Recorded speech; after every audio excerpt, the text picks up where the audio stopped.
This episode is going to feel like it has so many moving parts because it's harvest time up at our 2 new arable crop fields.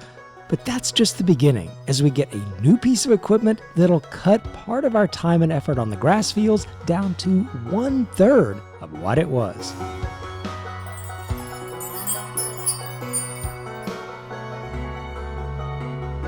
We left off with baling and wrapping our grass for silage and had one job left for the grass fields, and that was the rolling. However, this grass roller is going into retirement and will be traded in at the workshop for a brand new and better one. I put a poll out to the community to see if a modded roller I spied would be okay to buy for the farm. This is a hard mode challenge, so anything modded has to be somewhat close to the price and performance that's provided in the base game. Overwhelmingly, the community voted that we should buy the new roller. So we'll trade in the one we have and see how much we get back. Without any repairs or paint, we could get $6,460. I think you can get a little bit more, or at least break even, if you repair and repaint the equipment. So we'll roll the dice, do both, and see if a new sell price will cover the costs. We'll hit the repair of $86 and the whopping repainting for $3,500. That's perfect. $10,405. That's about $350 more than if we had sold it without the repairs and painting. So it does seem to give you a little bit more. Let's get topped off with fuel. The tractor is going to be very busy the next couple of months, and trottle over to the store to get the new roller. We're buying the Dalbo PowerRoll 1230 HD. It costs $35,000, has a 12.3 meter working width, and goes at 11 miles per hour. I'd like to thank everyone in the last episode for catching my mistake when I read the speed as 18 miles per hour. The spec on the modded page was in kilometers per hour, which I should have noticed. So this roller I thought was a bit OP at 18 miles per hour is actually just 11, which is perfect. We're paying double the price and getting about twice the working width with about 50% more speed. It's a great purchase. Here's what it looks like in the store and a fairly close picture of what it looks like in real life. We'll get that attached and brought home. I can't wait to see what a difference it'll make.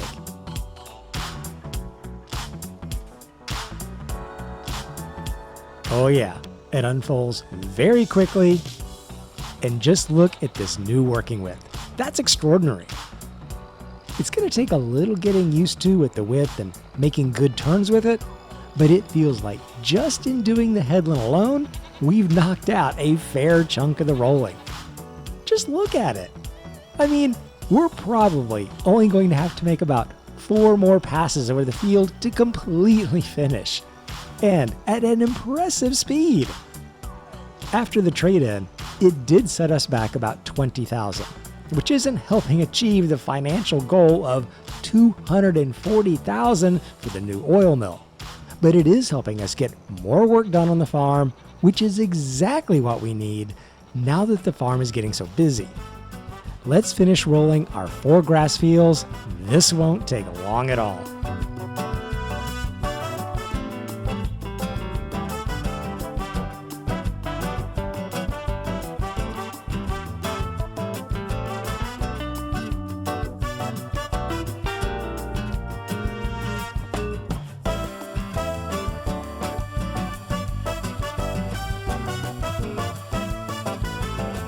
That was a very noticeable difference. Let's see how the new roller stows away in the shed. Fits easily. And now it's time for what every farmer looks forward to, harvest time. We've got both the new fields to harvest, one with oats and the other with canola, and we're going to be putting all our equipment to work on the fields. First, we'll get the baler in place. Then, get hooked up to the double trailer and get the grain sides put back on at the workshop. Having bought the big flatbed trailer in the last episode, we may not need to do as much swapping. We'll see how it goes, but at least for a while, we can just use the flatbed for all our pallet moving.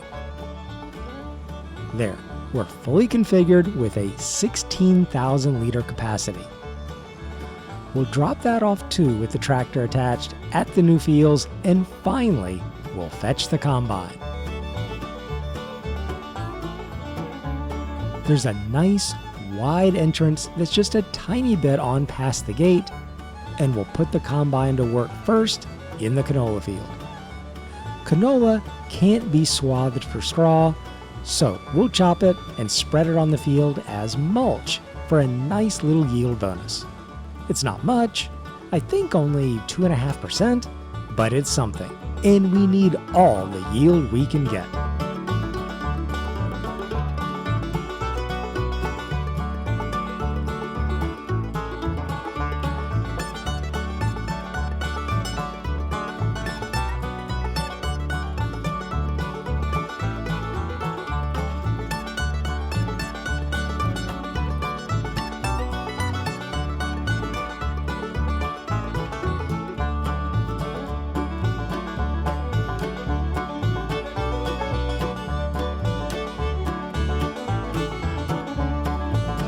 We did that field ourselves without any workers, but really, without any straw, it's just harvesting and a tiny bit of carting with the double trailer. That's a different story though for the oats.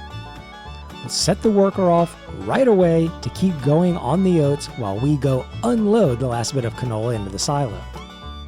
It'll go straight into the oil mill we're gonna buy, so we're stockpiling as much as possible in preparation. We'll grab the baler next and try to get caught up with the combine, which shouldn't be too hard as the workers have a little bit of a hard time completing the headlands, at least doing them efficiently. I'll take over for a short bit, finish off the headlands, and then once we get set for just going up and down, we'll let the worker do his thing, and we can get back on the jobs of baling and carting. Okay, that should do it. We'll hire the worker and get on finishing the oats. This is the biggest single field we own, so I'm banking on a good harvest.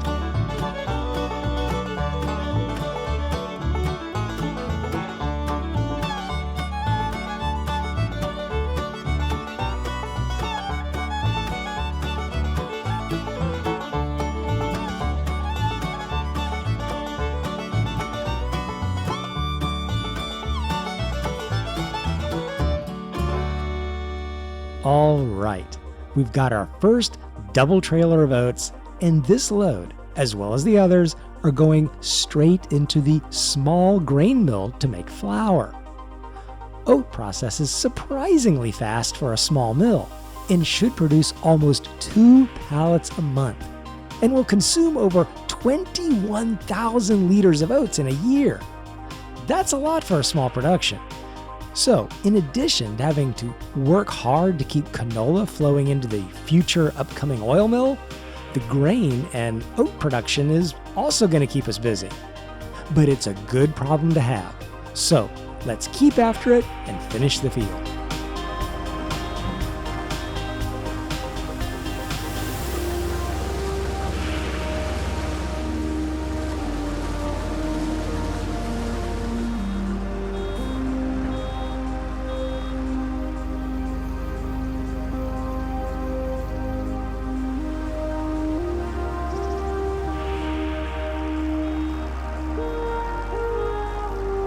There we go.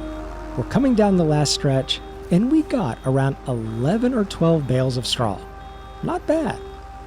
That's probably another 7,000 in straw alone. We'll put the baler away in our very useful shed and go finish unloading the combine. We're just jumping from job to job.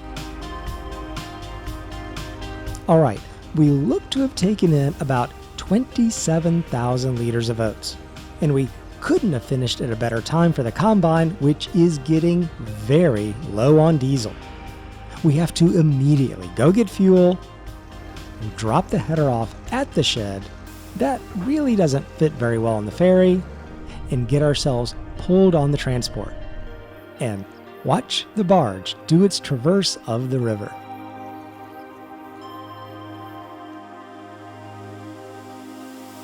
Fuel acquired, repairs made, it's back to the farm where we can reattach the header and get it put away. Now, the final unload of the oats. I've heard it said that harvest time is very busy for farmers, and you can see it here in this playthrough. There's a ton of side activity going on beyond just running the combine. Even now, we're not really done with the harvesting activity. We gotta get up to the field and get the straw bales cleared. It's just one thing after another.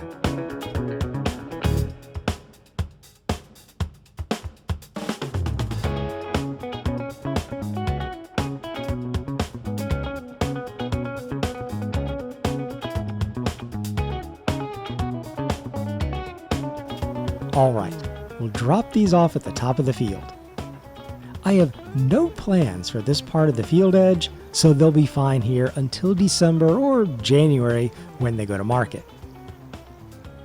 The harvest up there is technically all done, though we need to go back and start prepping the ground for planting. For now though, we'll drop the auto stacker off by the silage bales because I think the selling of the silage will be the next time we need it. Let's check the silage price. Yes, it's $122 at the biogas plant, which is a fine price, but I'm not really in a panic to have that money in our pocket right now, so we'll wait. I think we can do just a little bit better. So that gives us an opportunity to start that prep work. And the first thing we'll do is get the fertilizer spreader attached and put down the first application of fertilizer. Now I did think about using oilseed radish like we did before, and I'll probably do it again, but the problem is we don't own a particularly wide cultivator. The fertilizer seeder combo I have doesn't work on the radish to give the fertilizer bonus while we're planting crops. You have to do the cultivating of the radish and planting separately for it to work. Right now, that feels like a lot of work. When we get the new tractor with a nice big cultivator, we'll go back to the oilseed radish. But till then, it's granular fertilizer for the fields.